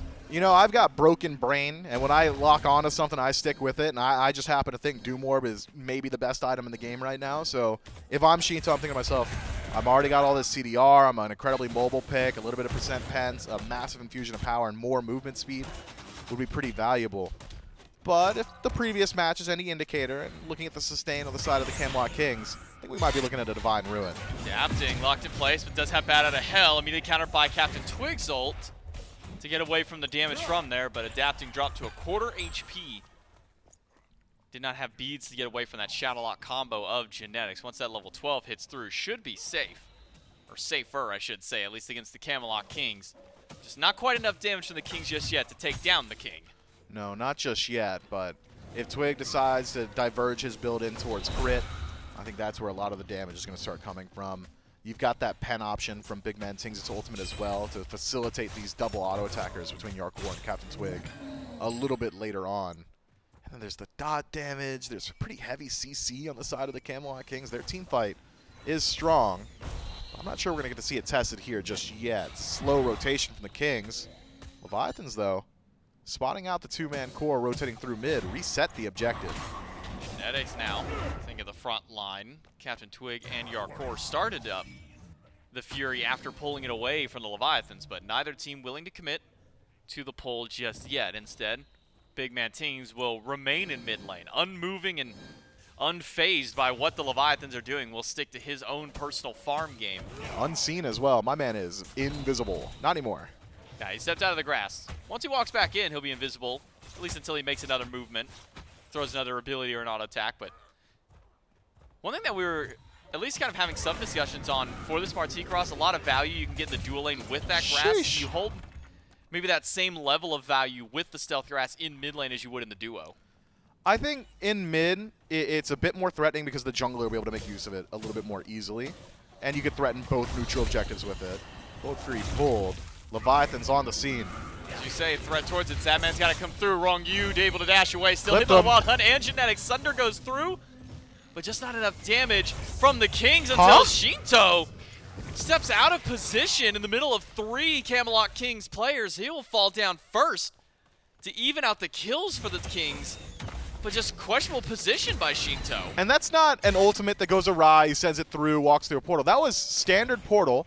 Gets caught on the other side, has beads and Aegis and ultimate still available. Gets picked nonetheless. Just damage output from the Camelot Kings, I suppose, catch him off guard. It's got to be BigManTingz there. That level of burst, how quickly Sheento is removed from the map. Without losing the resources, Sheento is still pretty powerful in the next engagement, with everything still available. It's not as if the Camelot Kings could immediately just pull the objective again. Holding on to that ultimate means Sheento would have gotten there before the Gold Fury had actually fallen. But still, I agree. I mean, that is an uncharacteristic mistake for what is generally one of the safer mid laners in the league. Gold Fury being passed around by Jarcorrr and Genetics. BigManTingz shows up, but Zapman's nearby. So this Gold Fury now threatened for Ooh, steal that by was close. Leviathans. Ultimate from Sheento to try and clip through. Ronngyu will now join the scene. BMT caught out by adapting. Forced to walk away. Aegis gone from the Martichoras, but still beads available to the mid laner of the Kings.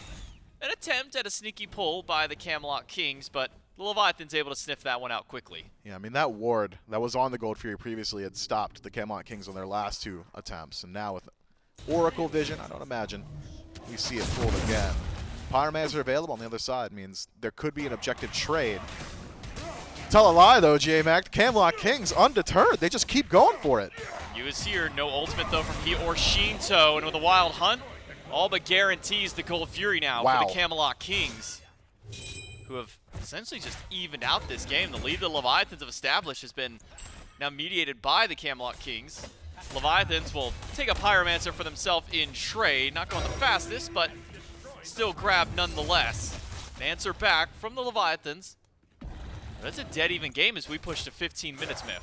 I mean, with the global presence off the map, Sheento and Ronngyu had used their ultimate before the last Gold Fury pool. I think 3 total attempts from the Camelot Kings there. And they say, okay, well, if the Leviathans are close by, they'll be able to defend, we can reset. If they're not close by, they don't have their globals, they can't get here. So I like it from the Camelot Kings. Keep that pressure up. Sheento uses ult to clear the wave and hopes that the Kings don't make a dive, but that doesn't deter the Camelot Kings from still trying to take Sheento's life out and a tier 1 tower. Both relics from the Janus expended to save his own life, but tier 1 tower not so lucky. Camelot Kings removed the tower off the map. Talk about a miserable sequence for Sheento there, right? Let's break down the last couple of minutes. Portals in around Gold Fury, dies, respawns, uses ultimate to defend Gold Fury, gets nothing, heads back to his lane, has ultimate back up thanks to Spear of Desolation as well as Chronos Pendant, ults wave from his tier 2 tower essentially, and is still forced to bead Aegis there.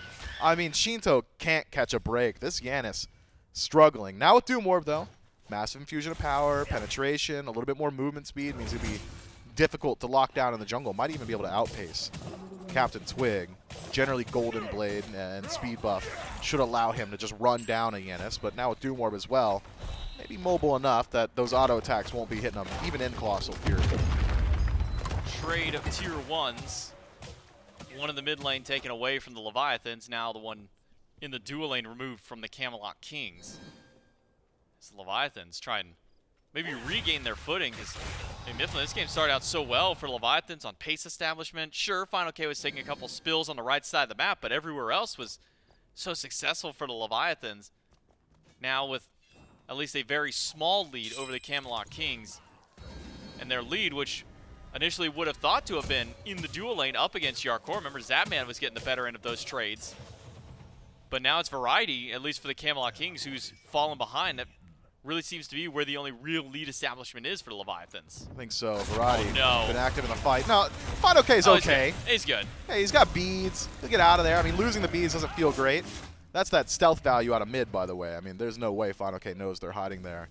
But I agree, J-Mag. I mean, I was surprised. I thought the Camelot Kings were ahead, having not looked at the top of the screen. Just based off the momentum of the last couple of minutes, feels like they've been asking the questions. They're the ones getting aggressive, taking towers, grouping up on objectives. But the Leviathans able to nurse a very paltry 1,000 gold lead up until this point. But split 5 ways, that's neither here nor there. Most significant, fineokay to be sure, and finally able to start his rotation out. First rotation, I believe. Significant rotation. Gets caught by a bush in mid, has to go immediately back towards his lane. A tough situation. Variety. Just trying to put some bully to Zapman, who's going to lose out on a tier 1 towers.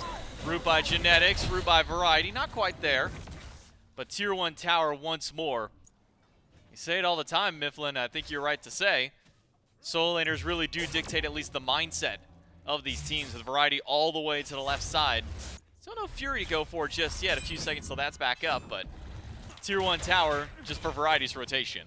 And Variety forced to use his TP there to defend his tier 2, adapting, threatening that. Fury, back up. You'll have to walk over the old-fashioned way. Whoa! Adapting low. CaptainTwig chases him out, forces the bat out of hell away. CaptainTwig, though, can't stick around too much longer. Does have Colossal Fury to fight back in. Yeah, fineokay being slammed by the Camelot Kings. The CC chain is just too much. Adapting takes one step too far forward and punished for it. I mean, that is just such an awful situation to find yourself in. I thought Genetics was dead to rights, but the silence perfectly placed prevents that push from fineokay. From there, Marty's damage once more removes the massive threat that is adapting from the fight. Force a retreat and using that ultimate. Now it's the Camelot Kings on fire, adapting nearby, Ronngyu to the skies. Does drop into the Fire Giant pits there with adapting. Twig's back. Secure not necessarily there for the Camelot Kings. Genetics taking a lot of damage from fire. He can't tank this one too much longer. Throws the ult against adapting. Ronngyu goes in. Look at that. Finds the stun. Genetics can't leave the pit. Jarcorrr and the Leviathans take away the Fire Giant. It's a double for Zapman. As it's BMT and Variety up against the remainder of the Leviathan squad. BMT now left by himself. Bead's gone for the Marty. Stealth grasp for the movement, but Sheento knocks him down. The Leviathans not only take the Fire Giant, but they'll go ahead and pick up a deicide for their squad. The Leviathans play well around their timing of rotation into the Fire Giant.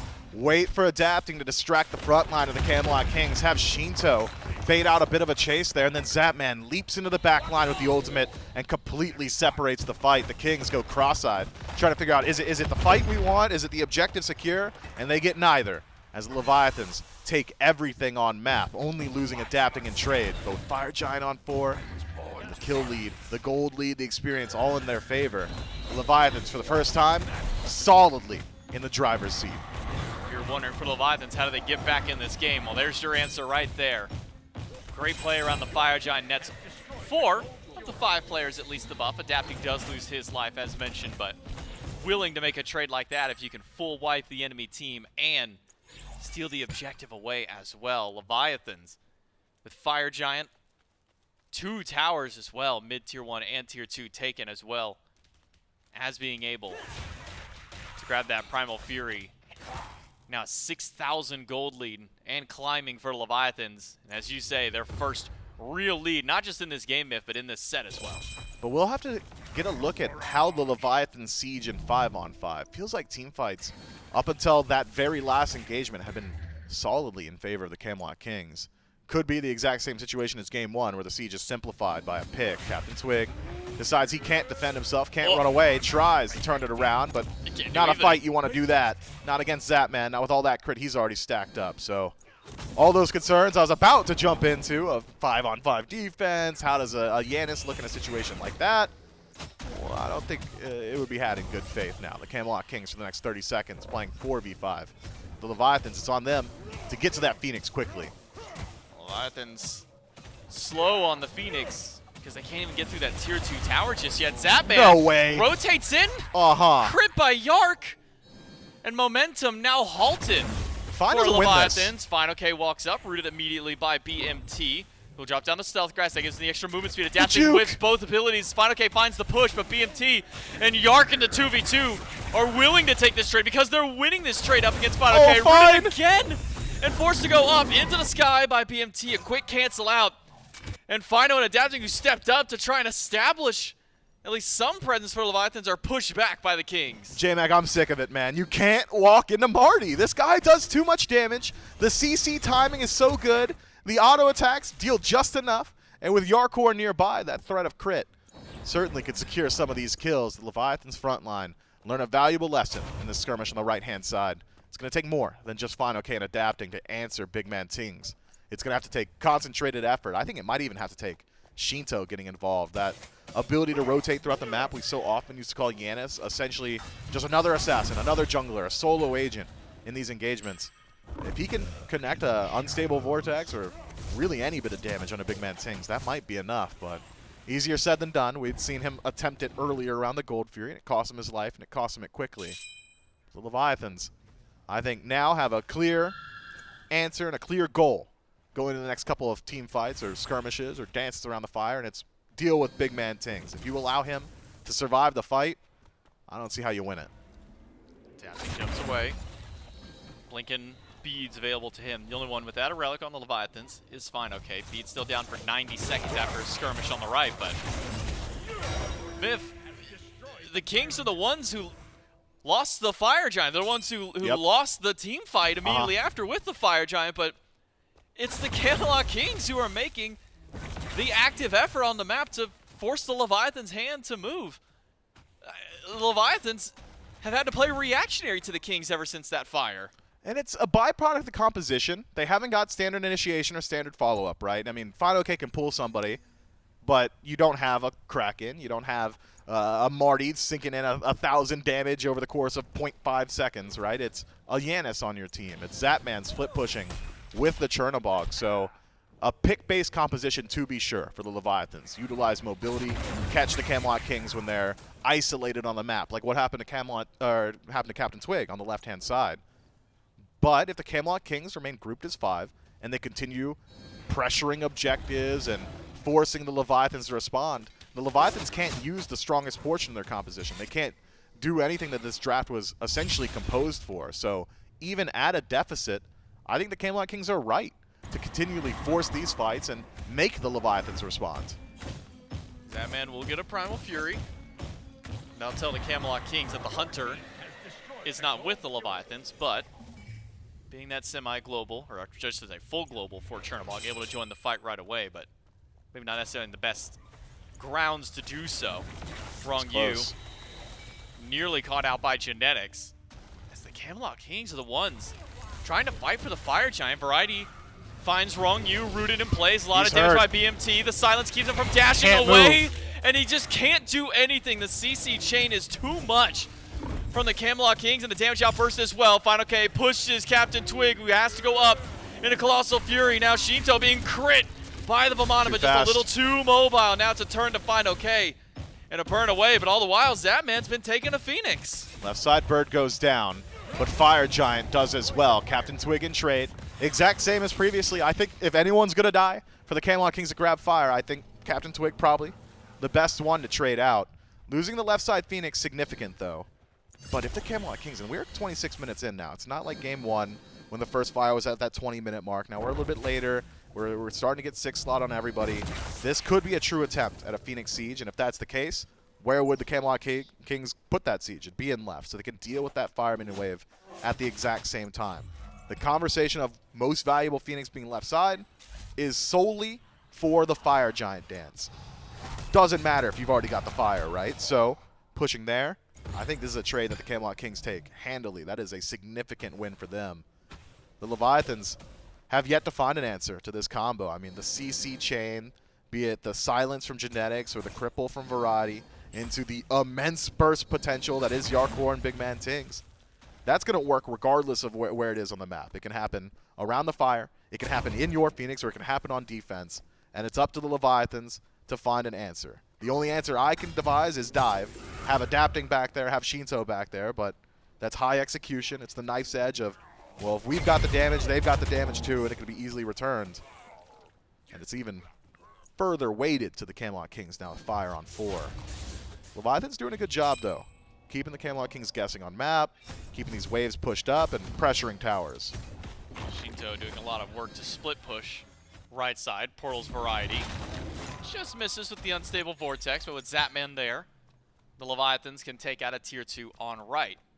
The Camelot Kings have not been able to do anything with their Fire Giant buff. It's nearly been 2 minutes since the fire has gone down, and nothing has been done by the Kings to try and get any other pressure on that left side. Maybe as you highlighted, try and take a Phoenix yourself or try and fight for that left side siege, but Pyromancer appears to be the only call for the Camelot Kings at the moment. Wave pushed up on left gives them time to work on the objectives on right. Adapting's got a ward on that Pyromancer, so vision to the Leviathans. They know the Camelot Kings are on the Pyro, but aren't willing to defend. Not against a Fire Giant team, not a true 5-on-5 engagement. That's why we saw the Leviathans pushing the map there. Generally, teams will either try and catch you in a jungle fight if they don't like their base defense, 5-on-5 stack in the jungle, Hail Mary engagement, or they'll just defend if they do like it. The Leviathans took a third option. There will be no siege if we're pressuring elsewhere.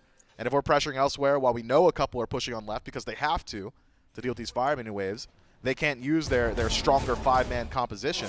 And instead it plays to the Leviathan's strengths once more.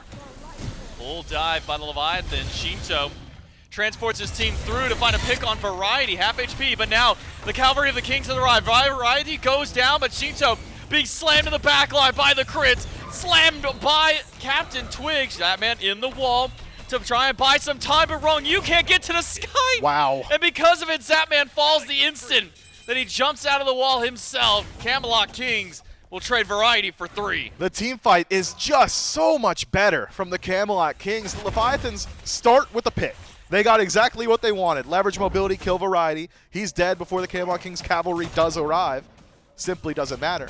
When CaptainTwig is auto-attacking AoE for 600 on everybody and generating so much shield that you can't return kill him. Or while BigManTingz is going untouched through an engagement. Look at his HP. He didn't lifesteal. He didn't get hit. I mean, there is no answer. The Leviathans have done so much throughout the early game that the Camelot Kings won't be able to do much more afterward. But it does not inspire confidence for the map state to develop in favor of the Leviathans. It does not inspire confidence in their ability to defend this next round of Fire Giant. Left side Phoenix is back up. There's only one more enhanced wave. I think the Leviathans, if they want to take another bird, it's going to have to be a split push attempt once more. CaptainTwig distracting fineokay as yet another Fury goes the way of the Camelot Kings. And now it's set up for Fire Giant. Still one Fire Wave left on the left side of the map. I think the Kings unconcerned with that, with their Oni minion wave now pushing up to try and help defend. So Fire Giant under the watchful eye of both teams now. So we crest over the 30-minute mark. Enhanced Fire Giant could be a game changer for both of these teams. The Kings are 1 for 1 on Fire Giants. They're going to start up Enhanced Fire, adapting not nearby. Ronngyu here, and fineokay as well. There's got to be a big steal, but it's a fight instead for the Camelot Kings. Ronngyu locked down as it's BMT trying to get the kill on the objective. Adapting though, takes out Jarcorrr, is able to get away with the portal from Sheento. Fire Giant dropped by the Camelot Kings. Zapman as well, low in the fight. Adapting, no ult to get away, has to beat the slow from Twig, but it's a 1-for-1 trade out between the squads. And a much more valuable one that the Leviathan's able to grab. Jarcorrr means that there is no crit on map, which should remove threat to the objective. The Camelot Kings have to shift their playstyle, no longer for the fire, instead for the push. They could catch fineokay here, would be massive. Genetics to the back line, silence, root, here's the damage. Cripple field after, fineokay can't dash Can't away, move. can't go through the portal either. Genetics and Variety have set up so much for the Camelot Kings. Tier 2 tower, maybe a Phoenix as well. Adapting, locked in place and knocked down once more. BMT with the burst damage needed. The Camelot Kings will take down a Tier 2 of Phoenix and add one more as their minion wave has made its way to the left side. Bird, Camelot Kings have turned this game right back around. It is so simple how every single one of these fights go for the Camelot Kings. It's binary, it really is. Has Genetics landed Shadow Lock? If yes, that guy's dead. If no, wait 5 seconds, he'll try again. And the Leviathans, I mean, It's the circle of life. what is it that we used to say about Hurrywin when he used to lock Janus every game? If Sheento lands an ultimate across the map, that might be it. You know, you could just win the game off that. If you're one-shotting BigManTingz or Jarcorrr, that's it. Hasn't happened just yet. He's got to keep rolling those dice, keep pulling on these gambling levers, and hope that it happens, because otherwise, every single fight has just been Kings. I was hoping maybe Sheento would fire one to try and either get a pick or steal fire, but does not do so. Variety zoned him away for the Camelot Kings to grab the enhanced Fire Giant. And Mifflin, I'll bring it back again. Remember, the Leviathans stole fire, full wiped the Camelot Kings, stopped the Kings' momentum back through, and the Camelot Kings laughed at it. They said, okay, that's cool. We don't need fire. We don't need this fight. You can have your 5K lead because the Kings are just better late game. CaptainTwig nearly takes out Zapman. He's won. But the shielding's He's keeping done. him alive. Zapman gone. Variety in the backline is not where you want to be if you're a Leviathans member is trying to deal with Variety. BigManTingz clipped by the boulder of fineokay, and that's enough to at least keep the Camelot Kings back. But they've got fire. They've got resustain. Variety healing up slowly. Genetics doing the exact same. Genetics in forward. Shadow Lock off the mark. It's binary, J-Mac. He missed, so the fight should end. That's what I would say, but Tings is just sinking damage. Sheento, no Aegis now. Beater's still there. Adapting's had to jump away. A pickup onto Jarcorrr, but Jarcorrr is critting away against Ronngyu and Adapting. Aegis gone. Good Aegis. By Jarcorrr. That avoids a lot of the damage from Adapting. He's got lifesteal, double lifesteal, in fact, for Jarcorrr. Both devs and Bloodforge to keep him alive. Not Ronngyu. would take it a bit more aggressive. Goes in, no. gets stunned immediately, adapting off the map. Ronngyu and fineokay now to defend, but the crippled fields are there. Ronngyu able to dash out. fineokay finds a way out, but Ronngyu caught again by genetics. A boulder from fineokay, but all the damage in the world by the Kings, who Mifflin, they were down 5,000-6,000 gold just moments before this Fire Giant. They wheel it back, and the Kings keep up their undefeated road to Masters. I mean, that is just a disgusting composition. I didn't think it would work 18, 20, 30 times in a row, but it does. Lockdown 1, it doesn't matter who it is. With the defense shred, this double hunter composition, the Camelot Kings will slowly whittle away at whoever's in front of them. And I think slowly incorrect. It happened quick. They died fast. The Leviathans, I mean, they realize it as well during the game. The Leviathans do. We are not winning a team fight. 5-on-5 is not what our draft is going to win. We need to split the map. But even in doing so, the Camelot Kings, in controlling objectives, fight their way back in and take the dub. It just comes back to the same question we ask every team going against the Kings is, how good is your team fight late game against the Kings? This time around, it's not enough for the Atlantis Leviathans. No lead and no early is enough to slow down the Camelot Kings. They take the set 2-0. That's it from me and Miff on the cast. We'll throw it to the desk to break it down. And in the year 2023, Trelly, that is the current year we are in, the Kings have only lost 3 games of SMITE. They are on a tear. I should specify at least in SPL, right? And competitively. Who knows how scrims are going. It is insane to watch this team the way that they've been playing, and we've gotten to see them at this point kind of from all angles, right? We've seen games where they were ahead and were able to win. We've seen games where they were even and were able to win. Now we've seen a nice big come from behind win for the Kings. It is just a team that is hard to overcome because of how well they fit together and how well they've been doing, again, since the end of Phase 3 and picking up Jarcorrr. Yeah, it didn't seem like the Leviathans had a game plan once they got ahead. That's the confusing part because, you know, the cast just highlighted it. Getting FG and essentially a full wipe after is usually curtains. Like, no matter who you're against, that's a really rough comeback to make. But it was this play here. When Zap just goes in, this seemed so questionable to me. Like, what was the reason for this play? I guess he thought he could defend. I'm not sure. The double ADC composition just goes hard. But after that pick, the Camelot Kings were just in control for the rest of the game. Yeah. Zap didn't feel confident in the team fight. He decided to split push. He did get a Phoenix, which is, you know, all well and good. I actually liked this play where they Janus ulted in to try and pick Variety. They get the pick, but the fight after just goes so poor. The Leviathans tried to run away. You can't Janus ult in at the enemy Phoenix, make a glory pick and try and go in, and then try and retreat. It is all in or nothing at that point. So a little bit muffled comms, I suppose. The game plan was just not there once they were able to find that small lead. And as we've said time and time again, if you're not just blowing out the Camelot Kings, a 5K gold, that's not going to cut it. Once they get online, once they get to their 5v5, they're just going to beat you. If I'm remembering, last game was 32,800. With this game, you're talking up into the 67,000 total damage from BigManTingz in this set. Some easy pickups for him. A lot of damage from the Marty. And throwing it in mid as well, kind of breaking that first pick curse that he had from last week. I just think that the entire team plays incredibly well. And like you said, it feels like this is a bad analogy for it because they had more of a plan than this, but kind of like a dog that finally caught its tail. Right, where the Leviathans were chasing. They finally got it, and they were like, oh, wait, what now? Unfortunately, they got that lead. Things just didn't quite work out for them. And like you said, the Kings are able to turn things around and continue their win streak as of now. It's 6-0 game-wise, 3-0 set-wise for them. But you don't got to take it from me. We got Ting standing by for an interview. That's right, BMT, mid laner for the Kings with me here for our postgame. BMT, talk to me a little bit about this Martichoras, because we've seen it a little bit over in the duo lane, saw maybe some hints of it towards mid. Is this a god, at least for your money's worth, it being more preferred towards the mid lane for your team? Do you think that just in general, this is a really strong god for your Kings team? I just think he's a good god. I would say he's probably better in mid. I was a bit surprised no one actually tried it in mid the first week, but yeah, I mean, he's a good god, and I showed that today, I guess. Yeah, I mean, doing, I think, upwards of 70k total damage across those 2 games there. Talk to me a little bit about that first Fire Giant. Your team starts it up, all of a sudden adapting and Zapman jumping to the back line, kind of disrupt things. Your team kind of gets wiped out around that fire. Talk to me maybe about the comms, the discussion between your team to try and kind of maybe reset the mental for that. Was that the second game? Yeah, that's second game. Yeah, it was just a bit of a miscommunication from our part.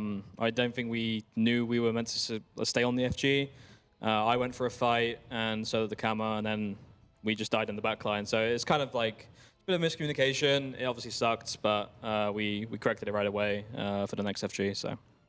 How's Variety feel kind of being the sacrificial lamb a couple times in these games, especially that last little game right there where there's a full Janus rotation to try and get him. He does go down, but you guys killed him through. How's Variety kind of feel about that situation? Yeah, I mean, that's just his role at this point. He's just a sacrificial lamb. So, I mean, he's not too happy about it, but with years of experience, he's doing great, and he's still rocking it. So, maybe some early predictions, last little one for you here. Do you think that your team is maybe the favorite to kind of push through for at least your division? Do you think maybe this undefeated stays up? Think you maybe stay towards that top seed? I'd like to think so. I mean, I don't think we're playing at our best right now, but we're top of the division, 6-0, so I guess we're not doing too bad. But we'll just have to wait and see. Looking good so far, BMT. Congrats on the win. I'll let you get back with the team. We'll throw it back to the desk. Keep going. Thank you. Designated feeder variety? Is that the way to describe it? Designated dyer. It's different. I think there's a difference. Feeding is when nothing comes from your death. Good point. When something comes from your death, you're the sacrificial lamb. So Variety accepts that role, takes it. It hurts him, but he's happy Heavy to win. Is the head that wears the crown. Exactly. And thank you. I guess in this case, it's actually all 5 of them right now, right? The Kings, man, they're looking good, and it has been hard to deal with them. 3-0 in their division.